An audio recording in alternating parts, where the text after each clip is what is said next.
Radhe Radhe friends, हमारे YouTube channel में आपका बहुत बहुत स्वागत है। बंधुओं, आज हम मार्गशीर्ष कृष्णा उत्पन्ना एकादशी की व्रत की कथा सुनेंगे। मार्गशीर्ष मास के कृष्ण पक्ष की एकादशी को भगवान विष्णु के शरीर से एक तेजस्विनी कन्या के रूप में महादेवी एकादशी का प्रादुर्भाव हुआ था। यही कारण है कि मार्गशीर्ष मास के कृष्ण पक्ष की इस एकादशी को उत्पन्ना एकादशी कहा जाता है। आज के दिन भगवान विष्णु के 16 कला निधान पूर्ण अवतार भगवान कृष्ण की पूजा की जाती है। भगवान कृष्ण की पूजा में नैवेद्य के रूप में केवल फल ही अर्पित किए जाते हैं। फलाहार में भी आप फलों का ही भोजन करें, कुटू अथवा मावे की मिठाइयों का प्रयोग न करें। कहानी इस प्रकार है। श्री सूत जी बोले, हे मुनियों, विधि सहित इस एकादशी महात्मा को भगवान श्री कृष्ण ने कहा था। भक्तजन ही इस व्रत को प्रेम पूर्वक सुनते हैं और इस लोक में अनेकों सुखों को भोग कर अंत में विष्णु पद को प्राप्त करते हैं। श्री सूत जी ने कहा, हे प्रभु, इस एकादशी व्रत का महात्म्य क्या है? इस व्रत को करने से क्या पुण्य मिलता है और उसकी विधि क्या है? सो आप मुझसे कहिए। ऐसा सुनकर श्री भगवान ने कहा, हे अर्जुन, सबसे पहले हेमंत ऋतु के मार्गशीर्ष महीने में कृष्ण पक्ष की एकादशी का व्रत करना चाहिए। दशमी की शाम को दातुन करनी चाहिए और रात को भोजन नहीं करना चाहिए। एकादशी को सुबह संकल्प नियम के अनुसार कार्य करने चाहिए। स्नान करने से पहले शरीर पर मिट्टी का लेपन लगाना चाहिए। चंदन लगाने का मंत्र इस प्रकार है। अश्व क्रांते रथ क्रांते विष्णु कांते वसुंधरे उर्वतापी वाराहेण कृष्णे न सता बाहुना मृतिके हर में पाप यन्मया पूर्वक संचितम त्वयाहे तेन पापेन गच्छामि परम मागतिम। स्नान के बाद धूप दीप नैवेद्य से भगवान का पूजन करना चाहिए। रात को दीप दान करना चाहिए। ये सत्कर्म भक्ति पूर्वक करने चाहिए। उस रात को नींद और स्त्री प्रसंग को त्याग देना चाहिए। एकादशी के दिन तथा रात्रि में भजन सत्संग आदि शुभ कर्म करने चाहिए। उस दिन श्रद्धा पूर्वक ब्राह्मणों को दक्षिणा देनी चाहिए और उनसे अपनी गलतियों की क्षमा मांगनी चाहिए।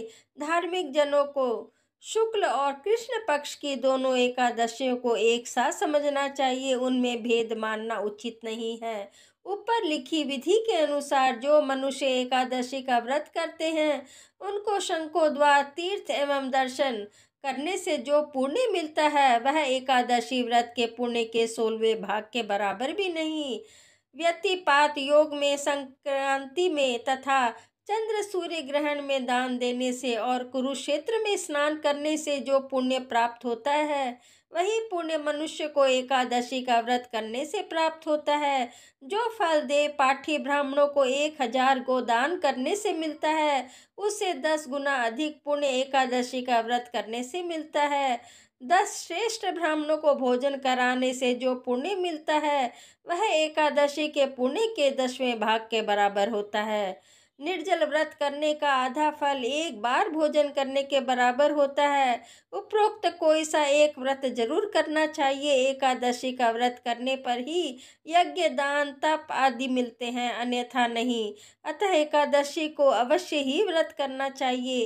इस व्रत में शंख से जल नहीं पीना चाहिए। मछली सूअर तथा अन्य एकादशी के व्रत में वर्जित है।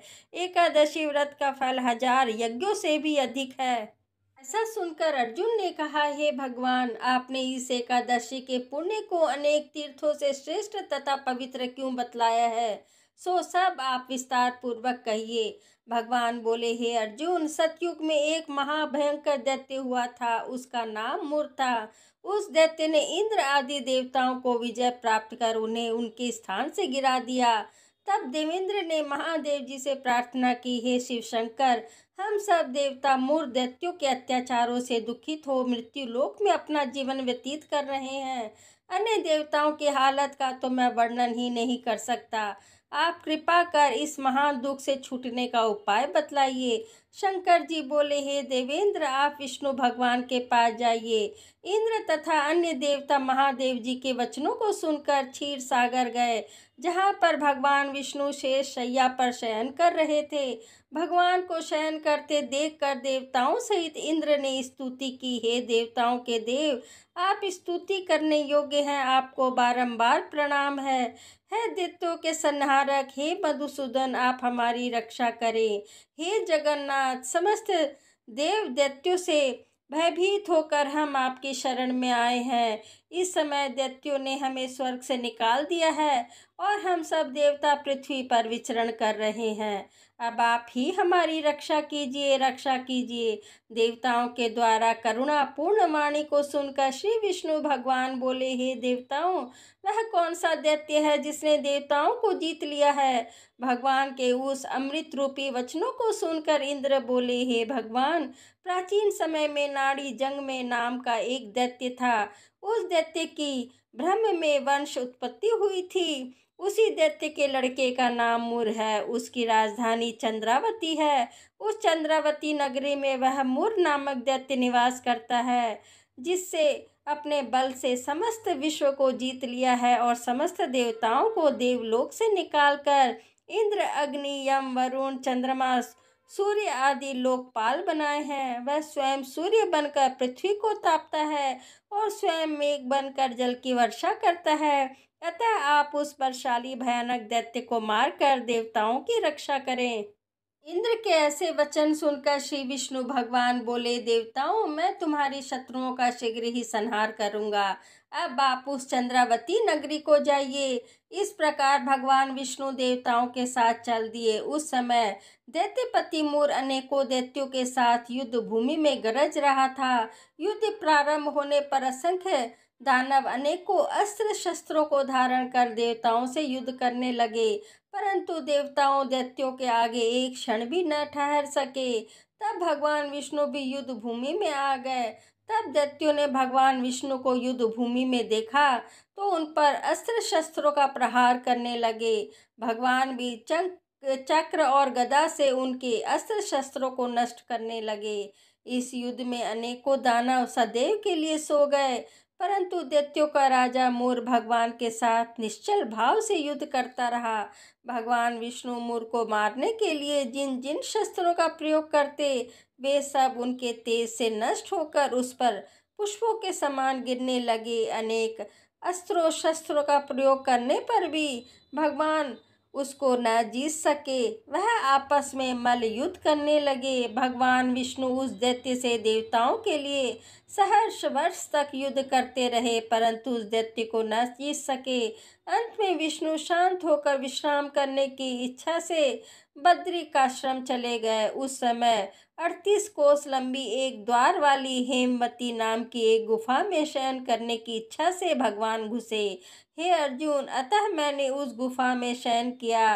वह दैत्य भी मेरे पीछे पीछे चला आया। मुझको शयन करता देखकर भागने को तैयार हो गया। वह दैत्य सोचने लगा कि यह मैं आज अपने चिर को शत्रु को मार कर सदैव के लिए निष्कंटक हो जाऊंगा। उसी समय मेरी देह से एक अत्यंत सुंदर कन्या दिव्य वस्त्र धारण करके उत्पन्न हुई और दैत्य के सामने आकर युद्ध करने लगी। तब वह दैत्य आश्चर्य के साथ सोचने लगा कि यह ऐसी बलवान कन्या कहाँ से उत्पन्न हुई। वह दैत्य उस कन्या से लगातार युद्ध करता रहा। कुछ समय बीतने पर उस कन्या ने क्रोध में आकर उस दैत्य के अस्त्रों शस्त्रों के टुकड़े टुकड़े कर दिए। उस कन्या ने उसका रथ तोड़ डाला। तब तो वह दैत्य महान क्रोध करके उससे मल्लयुद्ध करने लगा। उस कन्या ने उसको धक्का मारकर मूर्छित कर दिया। उठने पर उसका सिर काट लिया। वह दैत्य सिर कटते ही पृथ्वी पर गिर गया और मृत्यु को प्राप्त हुआ। अन्य समस्त दानव भी ऐसा देखकर पाताल लोक को चले गए। जब भगवान विष्णु की निद्रा टूटी तब उस दैत्य को मरा देखकर अत्यंत आश्चर्य करने लगे और विचारने लगे कि इस दैत्य को किसने मारा है। तब वह कन्या भगवान से हाथ जोड़कर बोली, हे भगवान, यह दैत्य आपको मारने के लिए तैयार था, तब मैंने आपके शरीर से उत्पन्न होकर इसका वध किया है। और इस पर भगवान बोले, हे कन्या, तूने इसको मारा है, अतः मैं तेरे ऊपर अत्यंत प्रसन्न हूँ। तूने तीनों लोकों के देवताओं को सुखी किया है, इसलिए तू अपनी इच्छा अनुसार वरदान मांग। कन्या बोली, हे भगवान, मुझे यह वरदान दीजिए कि जो मेरा व्रत करे उसके समस्त पाप नष्ट हो जाएं और अंत में स्वर्ग लोक को जाए, और मेरे व्रत का आधा फल रात्रि को मिले और उसका आधा फल एक समय भोजन करने वाले को मिले। जो मनुष्य भक्ति पूर्वक मेरे व्रत को करे वह निश्चय ही विष्णु लोक को प्राप्त करे। कृपा करके मुझे ऐसा ही वरदान दीजिए। जो मनुष्य मेरे दिन तथा रात्रि को एक बार भोजन करे वे धन धान्य से भरपूर रहें। इस पर भगवान विष्णु उस कन्या से बोले, हे कल्याणी, ऐसा ही होगा। मेरे और तेरे भक्त एक ही होंगे और अंत में संसार में प्रसिद्धि को प्राप्त होकर मेरे लोक को प्राप्त होंगे। हे कन्या, तू एकादशी को पैदा हुई है, इसलिए तेरा नाम भी एकादशी हुआ। जो मनुष्य तेरे दिन व्रत करेंगे उसके समस्त पाप जड़ से नष्ट हो जाएंगे और अंत में मुक्ति को प्राप्त करेंगे। तू मेरे लिए अब तीज, आठे, नौमी और 14 से भी अधिक प्रिय है। तेरा व्रत का फल सब तीर्थों के फल से भी महान होगा। यह मेरा कथन सत्य है। ऐसा कहकर भगवान उसी स्थान पर अंतर्ध्यान हो गए। एकादशी भी भगवान के उत्तम वचनों को सुनकर प्रसन्न हुई।